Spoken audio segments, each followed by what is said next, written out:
بسم الله الرحمن الرحيم وبه نستعين. السلام عليكم ورحمة الله وبركاته. وعليكم السلام. الحمد لله القادر المقتدر القدير، والصلاة والسلام على السيد البشير النذير وعلى آله وأصحابه ووارث حاله الأمين المكين محيي الدين برحمتك يا أرحم الراحمين. وبعد، أعوذ بالله من الشيطان الرجيم. بسم الله الرحمن الرحيم. الحمد لله رب العالمين الرحمن الرحيم مالك يوم الدين، إياك نعبد وإياك نستعين، اهدنا الصراط المستقيم، صراط الذين أنعمت عليهم غير المغضوب عليهم ولا الضالين. آمين. صدق الله العظيم.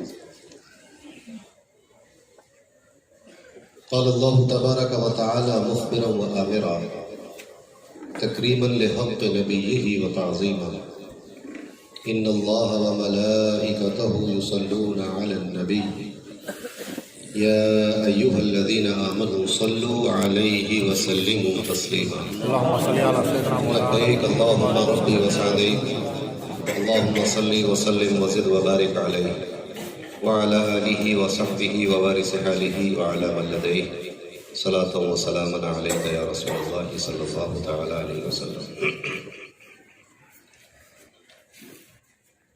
چلے جب حضور سوئے فلک بلغ العلا بکمالہ، کوئی دیکھے رخ کی چمک دمک کشف الدجا بجمالہ. وہ ہے بے مثال دری چشک حسنت جمیع خصالہ، انہیں دیکھ لیں تو پڑھے ملک صلو علیہ وآلہ. اللہم صل وسلم وزد وبارک علیہ وعلی آلہ وصحبہ ووارث حالہ وعلی من لدیہ صلاۃ وسلام علیک یا رسول اللہ صلی اللہ تعالی علیہ وسلم. اللہ تبارک و تعالیٰ کا فضل و احسان کہ اس نے ہمیں اور آپ کو اس مبارک محفل میں حاضر ہونے کی توفیق عطا فرمائی. قابل مبارکباد ہیں وہ لوگ جنہوں نے اس محفل کو سجایا سنوارا، اور آپ تمام حضرات جو اپنے گھروں سے چل کر اس مجلس میں شرکت کرنے کے لیے تشریف لائے. اللہ تبارک و تعالی ہم سب کو جزائے خیر عطا فرمائے. آمین.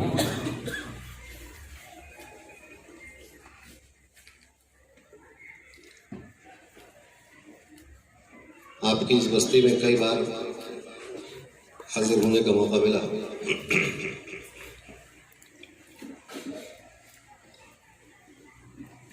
تقریباً لاک ڈاؤن کے بعد سے 2.5 سال کا عرصہ گزر گیا، اس کے بعد حاضر ہوئے ہیں.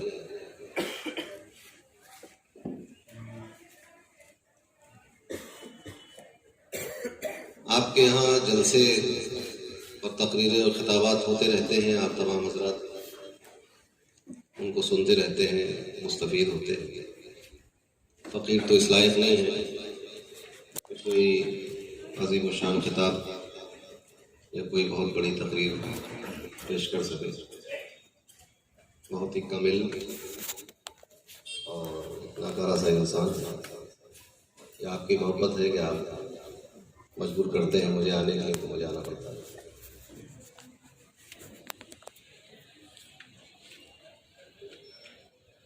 ہمارے پیر و مرشد حضور تاجدار اہل سنت فخر قادریت محبوب غوث اعظم حضرت مولانا شاہ عبد الحمید محمد صالح قادری نور اللہ مرقدہ رحمۃ اللہ تعالی علیہ، وہ بھی تشریف لایا کرتے تھے. ان کے ساتھ ان کی خدمت میں بھی حاضر ہوا کرتا تھا. حضرت نے ایک نعت کا مطلع اس طرح پیش کیا بارگاہ رسالت مآب میں. کہتے ہیں کہ سب سے اچھی یہ حمد عزت ہے، سب سے اچھی یہ حمد عزت ہے، میرا رب خالق محمد ہے.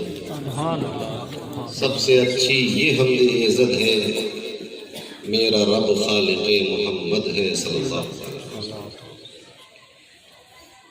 حضرت ایک کونا مشق شاعر تھے. اکثر لوگ ان کا کلام پڑھنے میں بیٹھ سے خارج کر دیتے ہیں.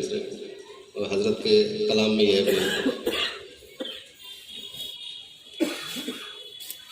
وقت کافی ہو چکا ہے.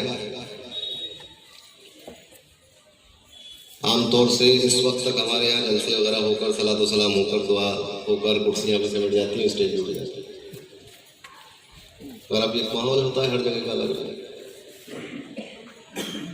تو بغیر کسی تمہید کے کچھ عرض کرنے کی کوشش کروں گا. اللہ تبارک و تعالیٰ نے اس کائنات کو جس طرح بنایا اس سے بہتر یہ کائنات بن نہیں سکتی. یہ علماء کلام کا ایک متفقہ فیصلہ ہے کہ اس دنیا کو جس طرح بنایا گیا ہے اس سے بہتر ہو ہی نہیں سکتی. یعنی اس دنیا میں جتنی آکسیجن ہونا چاہیے اتنی ہی ہے، سمندر جتنا ہونا چاہیے اتنا ہی ہے، پیڑ پودے جتنے ہونے چاہیے اتنے ہی ہیں، دیگر مخلوقات جتنی ہونا چاہیے تھی اتنی ہی بنائی گئی، کم یا زیادہ بیلنسنگ نہیں ہے دنیا کی. پہاڑ جتنے ہونا چاہیے تھے اتنے ہی ہیں. اور دوسری کمال کی بات یہ ہے کہ جو شے بنا دی اللہ نے وہ کسی نہ کسی کام اور مقصد کے لیے بنائی، بیکار اور عبث اور بلا وجہ نہیں بنائی. فلاسفہ نے اس پر بہت بحث کی ہے کہ اس سے بھی احکم دنیا بن سکتی ہے، مگر علماء متکلمین نے کہا کہ ایسا نہیں ہو سکتا، یہ سب سے اچھی دنیا ہے. تو جب اتنی پیاری، اتنی خوبصورت، اتنی مناسب، اتنی سٹیک اور اتنی بہتر کائنات اللہ نے بنائی اور اس میں مخلوقات کو پیدا کیا، اور مخلوقات میں بھی پھر ایک مخلوق انسان بنا دی کہ جس کو عقل و شعور بھی عطا فرمایا، علم بھی دیا، آگہی بھی دی، سوچنے سمجھنے کی قوت دی، فیصلہ کرنے کی طاقت دی، اور مجہولات سے و معلومات سے مجہولات کا علم حاصل کرنے کی صلاحیت بھی دی،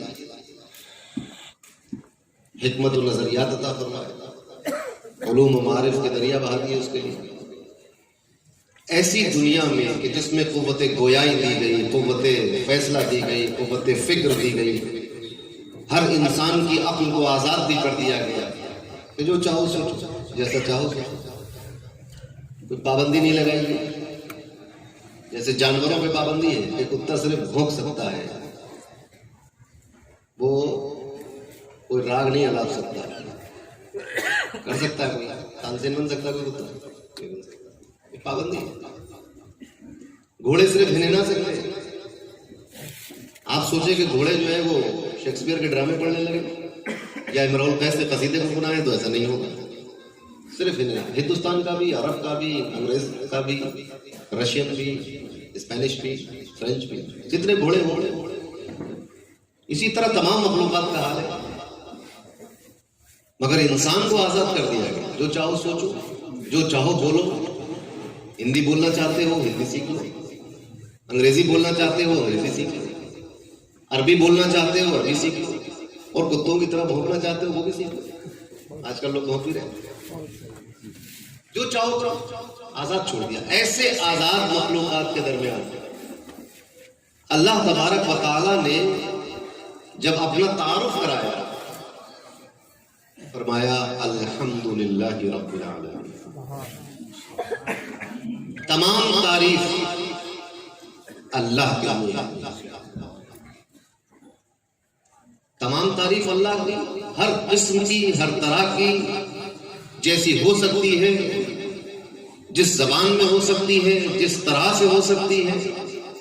آسمانوں میں ہو تو اللہ کی تعریف ہے، زمین پر ہو تو اللہ کی تعریف ہے، زمین کے نیچے ہو تو اللہ کی تعریف ہے، سمندروں میں، پہاڑوں میں، جنگلوں میں، جہاں پر بھی ہو. غرض یہ کہ آسمان و زمین کے درمیان جو کچھ بھی ہوگا وہ اللہ کی تعریف ہوگی. قرآن میں بتایا بھی یسبح للہ ما فی السماوات و ما فی الارض. زمین و آسمان میں جو کچھ بھی ہے وہ اللہ کی تسبیح بیان کر رہا ہے. اور پھر فرمایا کہ تمام تعریف اللہ کی. اللہ کو کون اور کیسا؟ الحمدللہ رب العالمین، جو تمام عالمین کا، مخلوقات کا پالنہار ہے، پالنے والا ہے. ہر کسی کو پالنے والا. مسئلہ یہاں یہ بنتا ہے کہ جب تمام تعریف اللہ کی ہے تو پھر چاند کی تعریف نہیں ہوگی، سورج کی تعریف نہیں ہوگی، آسمان و زمین کی تعریف نہیں ہوگی. یعنی اللہ کے سوا کسی اور کی تعریف کرے. جب تمام تعریف اللہ کی ہے تو پھر اس کے بعد پھر کسی اور کی تعریف کا تو کوئی مطلب نہیں رہ جاتا. مگر اب ایسا ہوتا نہیں ہے. قرآن ہی میں بلکہ اسی سورت ہی میں سورہ فاتحہ میں 4-5 آیتوں کے بعد اللہ نے پھر کچھ لوگوں کی تعریف کر دی. فرمایا صراط الذین انعمت علیہم، اس میں کچھ لوگوں کی تعریف. تو اللہ کے علاوہ بھی تعریف ہو رہی ہے، پوری کائنات کی تعریف ہو رہی ہے. اور قرآن مجید کا اسلوب یہ ہے کہ جب اللہ اپنے ہونے کی دلیل پیش کرتا ہے تو اشارہ کرتا ہے، فکر دیتا ہے، بلاتا ہے اور فکر کی طرف ایسی چیزوں کی کہ جس کی تم تعریف کرتے ہو، جس سے تم مروب ہو، جس کو تم بہت عظیم الشان سمجھتے ہو، اس پر تدبر کرنے کی بات کرتا ہے. یعنی آسمان کو دیکھو، زمین کو دیکھو، اونٹ کو دیکھو، کیسے ہم نے بنایا. تو یہ ان کی تعریف ہے. اگر وہ بے حیثیت ہوتے، ان میں کوئی کمال نہ ہوتا آسمان و زمین میں، تو کیوں دکھا کے کہا جاتا کہ یہ دیکھو آسمان جس کا بنانے والا رہا. اس کا مطلب یہ عظیم الشان چیز ہے. تو ایک بات سمجھ جائے کہ تعریف تو سب اللہ کی ہے، لیکن اس کے بعد اگر کسی مخلوق کی کوئی تعریف کر دے تو وہ شرک نہیں ہوگا. اتنی بات سمجھے؟ کیونکہ اگر وہ شرک ہو جاتا تو قرآن ہی میں بہت سارا شرک ہوتا ہے. قرآن نے حضرت ابراہیم کی تعریف کی کہ نہیں کی؟ حضرت موسیٰ کی کہ نہیں کی؟ صفا مروہ کی کہ نہیں کی؟ جبریل امین کی، آسمانوں کی، ملائے اعلیٰ کی، اعلیٰ علیین کی، روحوں کی، سب کی. انبیاء مرسلین کی، اولیاء کی، شہداء کی، صالحین کی، صدیقین کی، سب کی. علماء کی، علم کی، کس کی نہیں؟ پتہ یہ چلا کہ اللہ کے علاوہ کسی کی تعریف شرک نہیں ہوگا. وہ اس وجہ سے کہ آپ کسی کی بھی تعریف کر لیں اور چاہے جتنی تعریف کر لیں، اس تعریف کا نتیجہ پہنچے گا اللہ تبارک و تعالیٰ. کسی بنی ہوئی چیز کی تعریف اسی وقت کی جائے گی جب وہ چیز شاہکار ہو اور اچھی بنی ہو. اگر کوئی بہت بری چیز بنی ہوئی ہے تو اس کی تعریف نہیں ہوگی، اس کی برائی ہوگی، کیسی گھٹیا چیز بنائی ہے. لیکن اگر کسی مصنوع بنی ہوئی چیز کی تعریف کی جائے تو جب تک اس کے بنانے والے کی تعریف نہ ہو، اچھا نہ ہو بنانے والا، عظیم نہ ہو بنانے والا، اپنے کام میں ماہر نہ ہو، اس وقت تک وہ شاہکار بن نہیں سکتا. تو نتیجہ یہ نکالا علماء نے کہ بنی ہوئی چیز کی تعریف دراصل بنانے والے کی تعریف. اب آپ دنیا میں کسی شے کی تعریف کریں تو تعریف جائے گی اللہ تک. آپ چاند و سورج کی تعریف کریں، اس کے بنانے والے کی تعریف کریں. آپ پیڑ پودوں کی تعریف کریں، پھول کی تعریف کریں، سمندر کی کریں، پہاڑوں کی کریں، منظر کی کریں، چشموں کی کریں، باغات کی کریں، وہ تعریف ہوگی اللہ کی، کیونکہ بنائے اسے، اس لائق بنا دیا کہ اس کی تعریف ہو. تو فرمایا الحمدللہ، تمام تعریف اس طرح اللہ کی ہے کیونکہ اس کے علاوہ کسی کا وجود ہی نہیں ہے. وجود حقیقی صرف ایک ہے، تو جو ہوتا ہے اسی کی تعریف ہوتی ہے. اور جو واجب الوجود ہو اپنے ہونے میں، کہ جس کے علاوہ کوئی موجود نہ ہو اور ساری مخلوق بیک زبان یہ کہے لا موجود ہے الا اللہ، تو پھر اب تعریف کسی کی بھی کی جائے، حقیقی تعریف اللہ کی بنے. آپ سمجھ جائیں گے، کیونکہ کوئی ہے نہیں جس کی تعریف کی جائے. جو ہے وہ صرف اللہ ہے. میاں صاحب جملہ اسد العارفین، نور العارفین، حضرت ابو الحسین احمد نوری رضی اللہ تعالیٰ عنہ مارے ہوئے اپنے غزل کے مقطع میں فرماتے ہیں، موحد ہے نور، اتحادی ہے ملحد. موحد ہے نور، اتحادی ہے ملحد. نہ سب تو ہی تو ہے کہ بس تو ہی تو ہے. ہر شے اللہ نہیں ہے بلکہ صرف اللہ ہے. کچھ لوگوں کا نظریہ بن گیا تھا کہ یہ بھی اللہ ہے، تم بھی، میں بھی ہوں اور تم بھی ہو، تو میں اور تم جو ہے وہ اللہ اور خالق نہیں ہے. خالق ایک ہی ہے اور بس وہی ہے، اسی کا وجود ہے. لہذا تعریف صرف اسی کی ہے. اور پھر وہ ذات جو اپنے ہونے میں واجب ہے، یعنی ہمیشہ سے ہے اور ہمیشہ رہنے والا، اس کے مقابلے میں جو وجود ہے وہ پہلے معلوم تھا، پھر موجود ہوا، پھر کچھ دنوں کے بعد عدم کے پردے میں چلا جانے والا ہے۔ تو جو ایسی ناپائیدار چیز ہو وہ کسی واجب کے مقابلے میں قابل تعریف ہو نہیں سکتی۔ اگر تعریف اس ممکن کی ہو رہی ہے تو بالواسطہ اللہ تبارک و تعالیٰ کی تعریف ہوگی۔ آپ انسانوں کی تعریف کریں گے، انسان کی شکل و صورت اور حسن و جمال کی تعریف کریں گے، وہ فرما رہا ہے هو الذی یصورکم فی الارحام کیف یشاء۔ تم انسان کی شکل و صورت کی تعریف کرتے ہو، اللہ فرماتا ہے کہ وہ اللہ ہے جو تمہیں اپنی مرضی اور اپنے چاہنے کے مطابق ہماری ماں کے پیٹ میں بنا دیتا ہے۔ سبحان اللہ۔ یہ اس کی کاریگری ہے، اس کی تخلیق ہے، اس کی قدرت ہے، یہ تعریف سب اس کی ہے۔ اسی لیے یہ کہا جاتا ہے کہ کسی انسان کے جسمانی ساخت کے عیب کی کسی برائی نہیں کرنی چاہیے۔ کوئی اپائج ہے تو اس کی برائی نہیں کر سکتے، کوئی نابینا ہے تو اس کو تانا نہیں دے سکتے، کوئی کالا ہے، کوئی گورا ہے، کوئی موٹا ہے، کوئی ناٹا ہے، کوئی لمبا ہے، کوئی چھوٹا ہے، اس جسمانی ساخت کو لے کر تانا زنی حرام ہے، کیونکہ یہ اللہ نے اپنی مرضی سے اس کو ایسا بنایا ہے۔ اس کی برائی دراصل اس کی قدرت کی برائی ہے۔ کسی اپائج کو دیکھ کر، دولے کو یا لنگڑے کو دیکھ کر اس کی برائی کرنا، اس کا مذاق اڑانا، اس کی قدرت کا مذاق اڑانا۔ کون اپنی مرضی سے یہ کہہ کر اللہ سے دعا کر کے اور گزارش کر کے پیدا ہوتا ہے کہ اسے نابینا بنا دیا جائے؟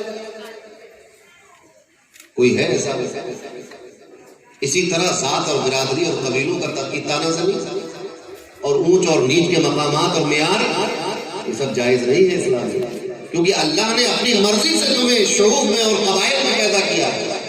کسی نے عرضی نہیں لگائی تھی کہ اس کو سادات میں پیدا کیا جائے یا شیوخ میں پیدا کیا جائے، یا حبشہ میں پیدا کیا جائے یا یمن میں پیدا کیا جائے، کس نے کہا؟ اللہ نے جس کو جہاں چاہا، جیسا چاہا، جس حال میں چاہا پیدا کیا۔ تو کسی کی پیدائش، کسی کی نسل کی، کسی کے رنگ کی، کسی کے قبیلے اور خاندان کی برائی کرنا دراصل اللہ کی شان قدرت کی برائی کرنا ہے، لہذا ایسا نہیں کرنا چاہیے۔ تو غرض یہ کر رہا تھا کہ الحمدللہ تمام تعریف اللہ کی ہے۔ اب اگر رسول کی تعریف کرو گے اللہ کی تعریف ہوگی، سیدھی سی بات۔ اولیاء کی تعریف کرو گے تو اللہ کی تعریف ہوگی، صالحین کی تعریف کرو گے تو اللہ کی تعریف ہوگی، شہداء کی تعریف کرو گے تو اللہ کی تعریف ہوگی۔ کسی ایسے شخص کی تعریف کرو جو اس کے لائق نہ ہو تو یہ کذب بیانی ہوگی، جھوٹ ہوگا، اور گویا کہ یہ اللہ کی قدرت کے ساتھ ایک مذاق کرنا ہوگا۔ یعنی جس کو اللہ نے جیسا نہیں بنایا ہے آپ اس کو ویسا کیسے کہہ سکتے ہیں؟ یہ غلط بات ہے کہ یہ تمسخر ہے، مذاق ہو رہا۔ کوئی شخص اس لائق نہیں تھا کہ اس کی اتنی تعریف کی جاتی، فاسق و فاجر تھا مسئلہ، اس کی بہت تعریف کی گئی، بہت احترام کیا گیا، تو یہ جھوٹ ہے، کذب ہے، دھوکہ ہے، اس لیے علماء منع کرتے ہیں۔ مگر اب سوال یہ پیدا ہوتا ہے کہ جب اللہ تبارک و تعالیٰ کی تمام تعریف ہے تو پھر ہم فرعون کی تعریف کیوں نہ کریں؟ وہ بھی تو مطلب بات سمجھ میں آئی نہیں آئی؟ ابو جہل کی تعریف کیوں نہیں ہوگی؟ بھائی اس کی تعریف بھی تو اللہ کی تعریف ہوگی، مگر اس کی تعریف سے آپ روک رہے ہیں، فرعون کی تعریف سے آپ روک رہے ہیں، نمرود کی تعریف سے آپ روک رہے ہیں، یزید کی تعریف سے آپ روک رہے ہیں، شداد و حامان کی تعریف سے آپ روک رہے ہیں، عتبہ اور شیبہ کی تعریف سے آپ روک رہے ہیں، ہلاکو خان کی تعریف سے آپ روک رہے ہیں، چنگیز خان کی تعریف سے آپ روک رہے ہیں۔ آپ کیوں روک رہے ہیں؟ اس کی جب تمام کی تعریف، تمام مخلوق کی تعریف خالق کی تعریف ہے، تو کوئی اگر ابو جہل کی تعریف کرتے تو وہ بھی اللہ کی تعریف کرتے، اس کی تعریف سے کیوں روکا؟ یہ برے لوگوں کی تعریف سے کیوں روکا گیا؟ یہ بھی تو مخلوق ہے۔ کیا ان میں وہ خوبی نہیں ہے؟ کیا ان کو لقد کرمنا بنی آدم کے زمرے میں نہیں لیا جائے؟ اللہ فرما رہا ہم نے ابن آدم کو تکریم دی، کرامت دی، شرف بخشا، تو اس کا شرف کہاں گیا؟ قرآن میں اللہ فرما رہا ہے کہ ہم نے آدم کی اولاد کو مکرم بنایا، معظم بنایا، شریف بنایا، اچھا بنایا، عزت والا بنایا، تکریم کے ساتھ پیدا کیا، ہم نے پیدا کیا۔ پھر ابو جہل اور عتبہ اور شیبہ کی تعریف کیوں نہیں ہوگی؟ ایک سوال بن گیا۔ اب اس کو ایک مثال سے سمجھتے چلیے۔ آپ نے ایک گھر بنایا بہت شاندار،